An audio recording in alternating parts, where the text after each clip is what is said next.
اچھا، جتنی بھی تعریفیں ہیں، کسی انسان کی تعریف کی جائے یا کسی بھی مخلوق کی تعریف کی جائے، حقیقت میں وہ تعریف اللہ کی تعریف ہے، اس لیے کہ کائنات مخلوق ہے اور خالق صرف اللہ کی ذات ہے۔ کائنات میں اگر کہیں حسن، کہیں جمال، کہیں مہارت، کہیں مضبوطی، کہیں عجائبات ہمیں نظر آئے، یہ اللہ کی قدرت ہے۔ بظاہر ہم کسی مخلوق کی تعریف کریں گے لیکن حقیقت میں وہ بھی اللہ کی تعریف ہے، اس لیے کہ اس مخلوق کو اللہ نے پیدا کیا۔ گویا کہ قرآن کی پہلی سورت سورہ فاتحہ سے ہمیں پہلی آیت سے یہ سبق مل رہا ہے کہ یقین اللہ کی ذات پر ہے، کہ خالق صرف اور صرف اللہ کی ذات ہے، یہ تصدیق بالقلب ہے۔ دوسری آیت الرحمن الرحیم، اللہ کی ذات رحمان ہے، اللہ کی ذات رحیم ہے۔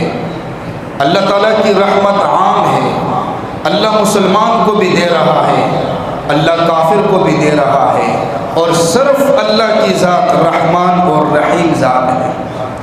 تیسری آیت میں فرمایا مالک یوم الدین، روز جزا اور سزا کا مالک صرف اور صرف اللہ ہے، اس دن صرف اللہ کی بادشاہی ہوگی۔ گویا کہ سورہ فاتحہ میں اللہ تعالیٰ نے ہمیں یہ بتایا کہ یقین کس کو کہتے ہیں۔ پہلی آیت میں یقین اللہ کی ذات پر، خالق اللہ کی ذات ہے، اور جتنی تعریفیں ہیں وہ اللہ کے لیے ہے۔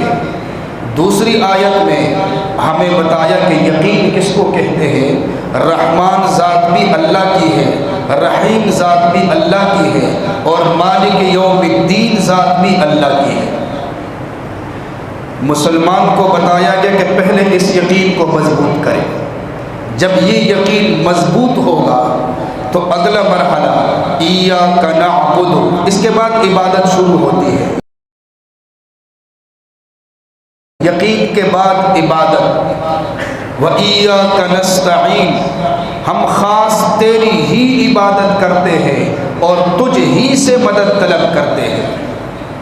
سورہ فاتحہ کی ابتدائی آیات میں یقین کا بتایا کہ اللہ کی ذات خالق، اللہ کی ذات رحمان، اللہ کی ذات رحیم، اللہ کی ذات مالک یوم الدین۔ جب صرف اللہ کی ذات ہے تو معبود بھی وہی اللہ ہے، عبادت بھی صرف اسی کی ہوگی، صرف اس لیے کہ رحمان اور رحیم صرف وہ ذات ہے، مالک یوم الدین صرف وہ ذات ہے، اور مدد بھی صرف اس سے طلب کی جائے گی۔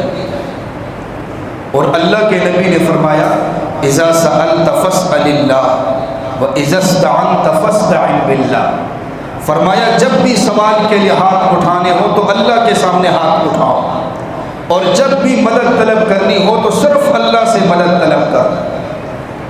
سورہ فاتحہ کے اندر بھی ہمیں یہ سبق مل رہا ہے کہ اگر تم کسی اور سے مدد طلب کرو گے یا کسی اور کی عبادت کرو گے تو وہ اور نہ تو خالق ہے، نہ رحمان ہے، نہ رحیم ہے، نہ مالک ہے، یہ تو صرف اللہ کی ذات ہے۔ تو عبادت صرف اللہ کے لیے، مدد صرف اللہ سے طلب کریں گے۔ اب بندے کا عقیدہ بھی درست ہوا، عبادت کا سلسلہ بھی شروع ہوا، سمجھ میں آ گئی کہ صرف اللہ معبود ہے، مدد بھی اللہ سے مانگنی ہے، دعا بھی اللہ سے کرنی ہے۔ پھر سورہ فاتحہ میں یہ بھی بتایا گیا کہ سب سے قیمتی چیز کون سی ہے جس کی دعا ہونی چاہیے، فرمایا اہدنا الصراط المستقیم، سب سے قیمتی چیز ایمان ہے، ہدایت ہے، صراط مستقیم ہے۔ بندے کو بتایا گیا کہ جب ہاتھ اٹھاتے ہو صراط مستقیم کی دعا مانگو، اللہ صراط مستقیم کے مطابق مجھے زندگی بسر کرنے کی توفیق عطا فرما، اللہ میری رہنمائی فرما، اہدنا، ہماری رہنمائی فرما صراط مستقیم کی طرف۔ آگے سورہ فاتحہ کے اندر یہ بھی بتایا کہ صراط مستقیم ہے کیا، فرمایا صراط الذین انعمت علیہم، یہ وہ راستہ ہے یہ ان لوگوں کا راستہ ہے جن پر اللہ تعالیٰ نے انعامات کی بارش اور عنایات کی بارش برسائی. غیر المغضوب علیہم ولا الضالین. اور ساتھ یہ بھی بتایا کہ دعا کرتے کرتے یہ دعا بھی مانگنی ہے، اللہ غضب والے راستے سے میری حفاظت فرما، گمراہی سے میری حفاظت فرما. اب ہر نمازی نماز میں دعا مانگتا ہے اہدنا الصراط المستقیم، اللہ ہماری رہنمائی فرما صراط المستقیم کی طرف.